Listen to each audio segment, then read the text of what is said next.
fixing to go to bed, but they had a thing about the sex workers in India that I sat and watched, and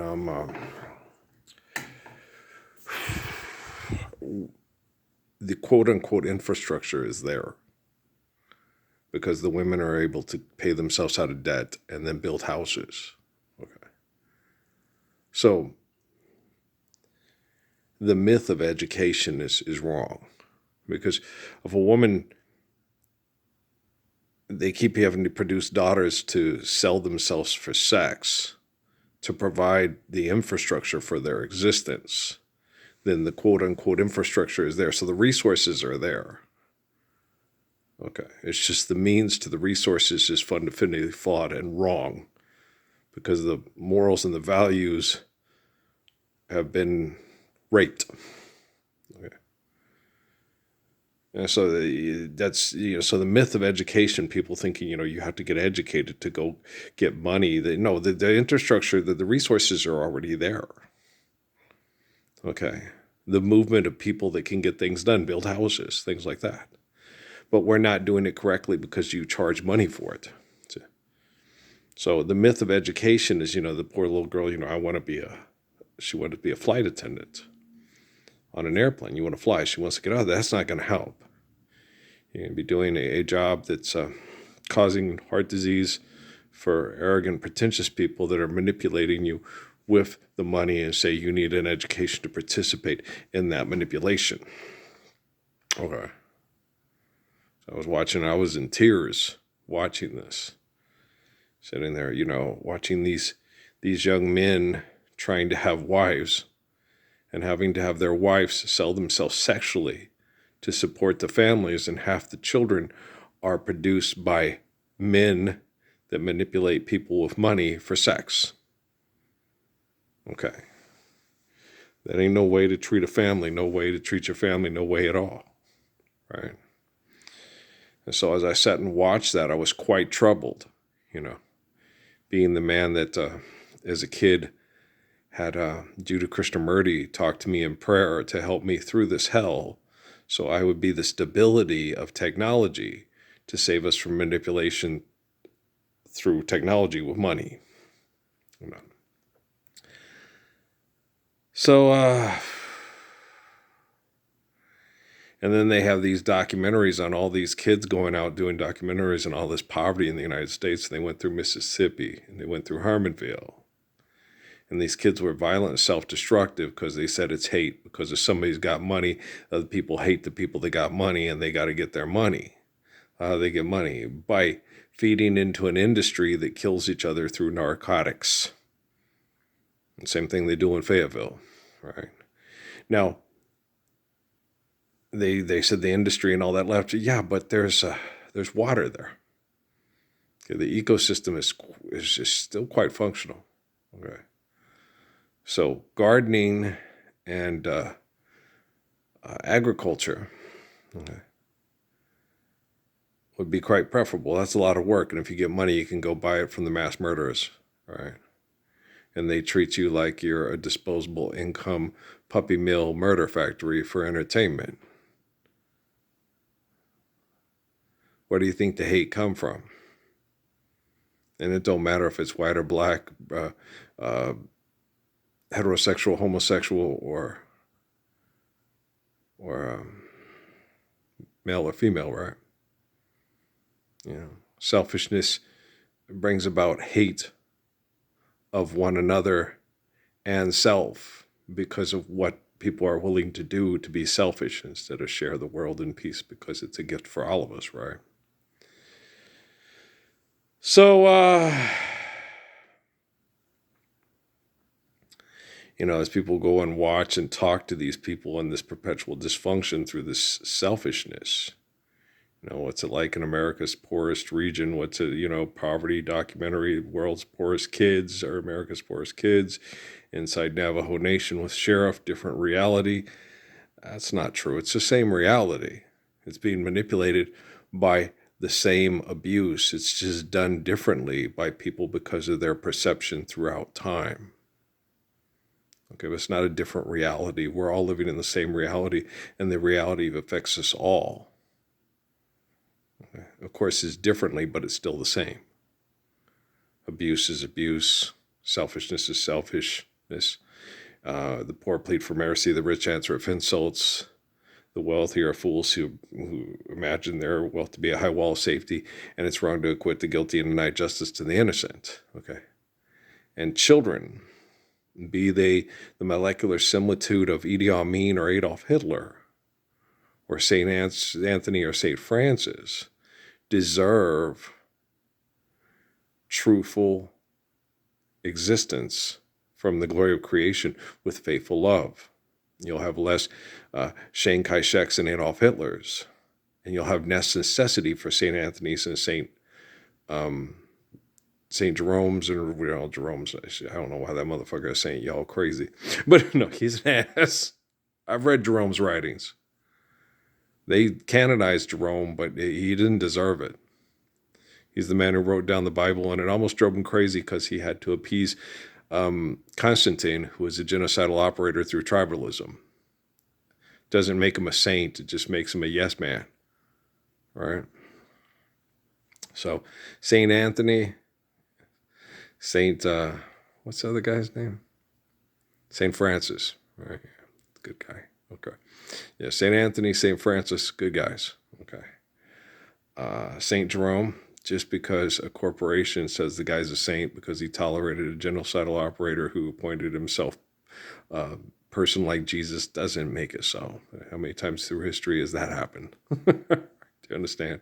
You have to be able to prove it. That's why we have quantum computing and artificial general intelligence. And I'm the guy from the Book of Revelation. And there's overwhelming evidence to support the truth of my existence. Your thing.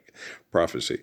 Yeah, I tell people that. It's one thing like what happened to Saddam Hussein, George Herbert Walker Bush, and all those Jim Joneses, David Koreshes, and De La Jesus guys. I mean, it's one thing to read a book and then say, I'm the fulfillment of prophecy.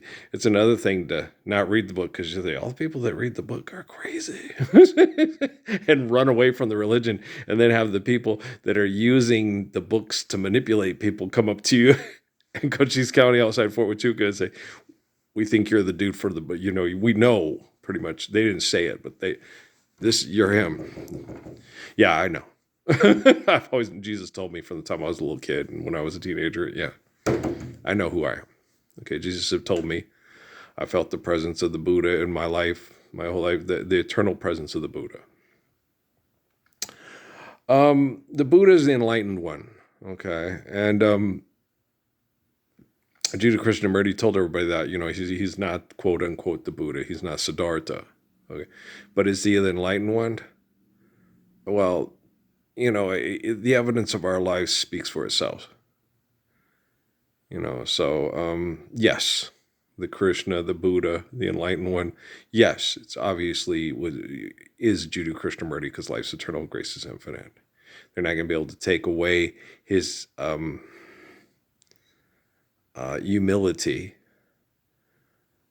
that makes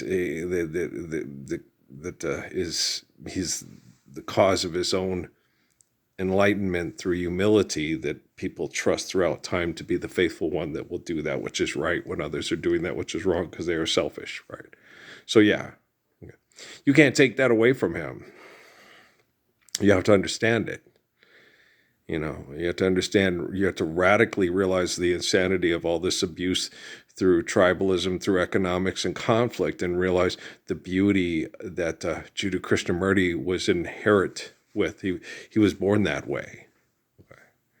And that the beauty of his spiritual existence through the physical body transcended his life and death. And there was prophecy about his life before he was born, and after he passed away, what he lived transcends, and people look to him still as a light out of hell of selfishness, so we can live kind, faithful, unselfish lives. Even to this day, the present civilization, it cannot last. It's based solely on human greed and not human need. When you look at life eternally, there truly will be work for all, and all that you now grope for in vain, you will be able to obtain. Okay. So you're talking about, that's someone who's like Jesus Christ. That's someone who's like Muhammad. Okay. And that cannot be disputed because you didn't see Jonathan Livingston Seagull doing it. You don't see Bill Gates doing it. You didn't see Stephen Hawking doing it. They were too afraid to rock the boat and get killed by the selfish people that stroked their egos. Right. So, okay, do you understand? Hermanville, Mississippi. They don't care. That old guy watching. I tell technology who's most worthy of protection, especially among the poor. So that white guy watching, yeah, I'd be watching. Okay. And I'd be sitting there saying, okay, well, you do your best, stay out of trouble, don't tip up the booze and don't do that stuff, and pray for help. And we've got quantum computing and artificial general intelligence, so I'm Expedia. Just being silly, but you know what I'm saying. So it's right to believe in the way, the truth, and the life, and that he is eternally perfect. And he looks like son of man, son of man. People say he's crazy, but they brains is lazy. And I'd be watching that stuff, and I was like, well, I had a lot of connections as a kid to folks from Mississippi that were singers.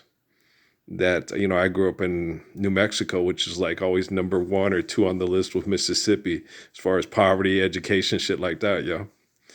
And so I related very much to the Ruffin Brothers and to in Mississippi, Charlie Bright, cotton picking Delta town, ain't much nothing but a starving hound. Yeah, and a dusty covered ice cream cone. I picked cotton till my fingers hurt. Been done that. Yeah, Mr. Garcia, he made sure. Well, because Kathy Robinson's brother gave me an electric football set. I already had 2 electric football sets. I liked it so much he gave it to me. And I was like, wow, thanks. That's really neat, because it was really neat. And I just got this new one and brought it home. And Pino Garcia, who had like 18 brothers and sisters at home, so his parents couldn't afford toys. Right. Sat there and looked at me, and I said, well, somebody gave it to me, so I'll just give it to you. You can have it. Like I gave the other one that the Whitworth boys gave me. I gave that to the Ponces. Okay. So I had a football set. They gave it to me because I liked it and was playing with it and painted it, looking at the things. And you can have it. I said, wow, thanks. So I took it home and cleaned it up and painted all the players. And then the Ponce brothers painted their own teams that did it because they had all the model paints for their cars and stuff. So gave it to him, and Chucky and Tony would, Uncle Polly, thanks for the football set, Parsons. You gotta go play it, Uncle Paul. It's fun. Yeah, Parsons. Thanks a lot for the fucking football set. That's what he always used to say. I used to laugh so hard, man. Boston, what can you do? But with Pepino, he told me his little brothers got it out from behind where his mom had him put it behind the dresser in the room, behind the mirror, and those kids couldn't have gotten out. He said the kids took it and jumped all over it and tore it up. And I said, no, his old man did. And his old man invited me over and had me pick cotton for the day. And that little skinny kid sat there and stuffed that sack full. I had bruises on both shoulders going through and filling my bag to make sure that it was as heavy as I stuffed it as full as I could. Went up and down, till all the rest of the kids went, yeah, he was trying to prove to me, we work, we don't give it. And I was like, I explained to Pepino, I'm sure he did, but Mr. Garcia wasn't here and he wasn't listening. He was too prideful. He tore up that toy that Kathy Robinson's brother gave to me with kindness, and I gave to Pepino with kindness, that his brothers could have enjoyed too, because people were just being kind. That's where selfishness gets you. Then he tried to teach me a lesson by having me pick cotton all day and have that big sack between my legs. It was a long ass sack. It was taller than me. It was about 6, 7. It was huge. They put it up on the thing and pull it up and weigh it. And I'd stuffed it full. They told you don't pack it loose, so I packed it. And then I was pulling it, and I was a little skinny kid, and I literally dragging it through that cotton field. I bruised both my, right here, pulling that cotton bag through those things, stuffing it full. I worked my little ass off doing it. Well, I knew that the family got paid money to pay their bills and take care of themselves for how much cotton they picked. So I picked my little ass off. I felt sorry for Pino because his brothers tore up the football set. And afterwards, I looked back on it. No, they couldn't have gotten it out. There's no way those two little kids could have lifted that out. His dad did it. And then had me come visit and had me pick cotton. I was like, I wasn't doing it to make him feel poor or inadequate. I was sharing kindness that other people showed me. Same thing I did with Lee Boy and Daryl with the comic books, their dad was in jail and I had my dad. And they enjoyed the comic books so much, I thought it could help them, take a little bit of their mind off of their having to miss their poor father. So you just got to think. There's a reason why there's prophecy about my life, and that my life is the light in the way of a correct way of eternal living that saves the poor from the wealthy and saves the innocent from the guilty. Okay.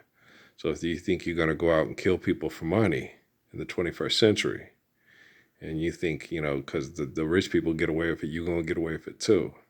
I can protect people with technology, from people that use technology to kill people with genocide operations. I just can't protect them from themselves. All right. You believe in me, we'll get to this sooner than later. You don't believe in me, it's going to take me a little bit longer. It's going to take a little bit longer. That's a Charlie Pride too. I've been loving you a long, long time.